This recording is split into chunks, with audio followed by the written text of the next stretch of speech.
زخبره سلامتانا بزلخم ويبصحكم زخبركم ناي أليف ميديا تخاتلتي لو مدما إرترا زبل قال أم مصحف قدوس أصواوعو بخمي إيو معسكه تصويعو قدمي إرترا تباهيلو مصوعو قالو انتاي نيرو إرترا زبل قال كابي زمص إيو زبل حتوتات كاب تمرت سنه ملكوت مصنعتن تاريخن مصحف قدوس طراي مسرت بمغبار إرترا زبل شمن تاريخاو دحر بايتان مس مصحف قدوس طراي زلوو تاريخاو زمدنا كنرئينا حبيركم ناصنحو أم مصحف قدوس أبتي بجئزن بتقرنيان أمحرنيان سترجمه مصحف قدوس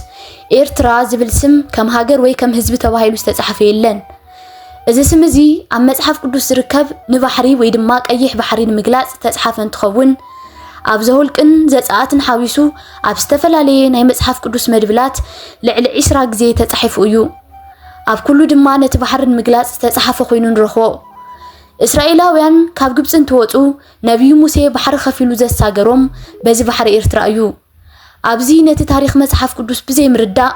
ናይ ኤርትራ ባሕሪ ተባሂሉ ተጻሓፈሉ ምኽንያት ኤርትራ ትበሃል ባሕሪ ዝወነነት ሃገር ብምንባራ እቲ ባሕሪ ድማ ብሽማ ባሕሪ ኤርትራ ተባሂሉ ተጸዊዑ ዝብል ግጉይ ግምት ናይ መጽሓፍ ቅዱስ ታሪኽ ምፍላጥ የድሊ እዚ ዝኾነሉ ምኽንያት ኣብቲ ዘመን ንሱ ማለት እውን ኣብ ዘመነ ቡሊ ከም ትሕጂ ዘሎ ከም ሃገር ኤርትራ ንብሎን ኢትዮጵያ ኢልና ንጽውዖን ከም ሃገር ኣይነበራን ኢትዮጵያ ይኹን ኤርትራ ዝብል ሽም እውን ኣይነበረን ኣብቲ ዘመን ንሱ ነዚ ከባብን ቀርና ኣፍሪካን ግዛኣቱ ኣስፊሕ ዘመሓድር ዝነበረ መንግስቲ ኩሽ ወይ ድማ ናይ ኩሽ መንግስቲ እዩ ዝበሃል ነይሩ ኤርትራ ይኹን ኢትዮጵያ ዝብል ሽም እንተዘይነይሩ ደኣ እዚ ሽም ካበይ መጽዩ ዝብል ኣገዳሲ ሕቶም ልዓል የድሊ መጽሐፍ ቅዱስ ኣብ መጀመርታ በዕብራይስጥ ቋንቋ እዩ ተጻሒፉ ኣብቲ ኦሪጂናል ጽሑፍ ነቲ ባሕሪ ያም ሱፍ ኢሉ እዩ ተባሂሉ ተጻሒፉ ያም ማለት ባሕሪ ሱፍ ማለት ድማ ሸንበቆ ወይ ፀሐይ ማለት እዩ ስለዚ እዚ ባሕሪ እንትጽዋዕ ባሕሪ ሸንበቆ ተባሂሉ እዩ ኣብ መፈለምታ ግዜ መጽሐፍ ቅዱስ ጽሒፍዎ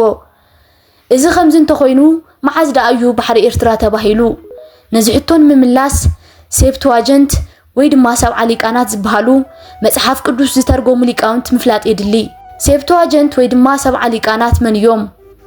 ሴፕትዋጀንት ወይ ድማ ሰብዓ ሊቃናት ማለት እቲ ናይ ኣይሁድ ቅዱሳት መጽሐፍቲ ወይ ድማ ብሉይ ኪዳን ካብ ዕብራይስጥን አረማይስጥን ቋንቋታት ናብ ጥንታዊ ግሪክኛ ወይ ድማ ኮይኔ ግሪክ ዝተተርጎመሉ ናይ መጀመርታ ዓቢ ትርጉም እዩ መን እዮም ተርጉሞሞ ከምቲ ታሪኻዊ ሓበሬታታት ወይ ድማ ብፍላይ ደብዳቤ አሪስቲያስ ዝሕብሮ እቲ ትርጉም ዝጀመረ ኣብ ግብጺ አሌክሳንድሪያ ኣብ ዝነበሩ ኣይሁዳውያን ሊቃውንት እዩ ከምቲ ትውፊት ዝብሎ 72 ሊቃውንት ወይ ድማ ካብ ነፍስ ወከፍ ነገድ እስራኤል 6 ሰባት ብትእዛዝ ንጉስ ግብጺ ቶሎሚ ፊላደልፎስ ተኣኪቦም ከም ዝተርጎምዎ ይንገር እቲ ስም ሴፕትዋጀንት ወይ ድማ ሰብዓ ሊቃውንት ዝብል ቃል ካብ ላቲን ሴፕትዋጊንታ ዝመጸ ኮይኑ ትርጉሙ ሰብዓ ማለት እዩ እዚ ድማ ነቲ ኣብ ትርጉም ዝተሳተፉ ሊቃውንት ቁጽሪ ዘመልክት እዩ እቲ ቀዳማይን ዋናን ክፋል ወይ ድማ ኦሪት ወይ ናይ ሙሴ 5 መጽሓፍቲ ካብ ክርስቶስ ልደት ቅድሚ ሕጂ ካብ 285 ክሳዕ 247 ዓመት ዓለም ከም ዝተተርጎመ ይግመት እቶም ዝተረፉ መጽሓፍቲ ብሉይ ኪዳን ድማ ቀጺሎም ዝተተርጎሙ ኮይኖም እቲ ስራሕ ብጠቕላላ ቅድሚ ክርስቶስ ልደት ኣብ ዝነበሩ ካልኣይን ሳልሳይን ክፍለ ዘመናት ከም ዝተዛዘመ ሊቃውንቲ ይስማዕምዑ በሓጺሩ ሴፕትዋጀንት ወይ ድማ ሰብዓ ሊቃውንቲ ቅድሚ ልደተ ክርስቶስ ኣብ ዝነበሩ 3 ክፍለ ዘመናት ኣብ አሌክሳንድሪያ ዝነበሩ ኣይሁዳውያን ሊቃውንት ዝተተርጎመ እዩ ስለዚ ድማ ሴፕትዋጀንት ወይ ድማ ሰብዓ ሊቃውንቲ ካብ ዕብራይስጥ ናብ ግሪክ ቋንቋ እንትትርጉሙ ብዕብራይስጥ ቋንቋ ያም ሱፍ ዝነበረ ያም ማለት ባሕሪ ሱፍ ማለት ሸንበቆ ያም ሱፍ ማለት ሸንበቆ ባሕሪ ዝብል ትርጉም ሴፕትዋጀንት ናብ ቋንቋ ግሪክ ተኸባቢ ብምርኣይ ኤርትራ ታላስ ብዝብል ተርጊሞሞ ኤርትራ ማለት ቀይሕ ማለት እንትኸውን ታላሳ ማለት ባሕሪ ማለት እዩ ብቋንቋ ግሪክ ስለዚ ድማ ኤርትራ ታላሳ ማለት ከም ትርጉም ቀይሕ ባሕሪ ማለት እንትኸውን ብእንግሊዝኛ ትርጉም እውን ካብ ቋንቋ ግሪክ እንትትርጎም ኤርትራ ማለት ሬድ ማለት እውን ቀይሕ ታላሳ ማለት ሲ ወይ ድማ ባሕሪ ኤርትራ ታላሳ ማለት ድማ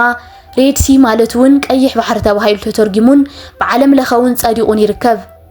ስለዚ ድማ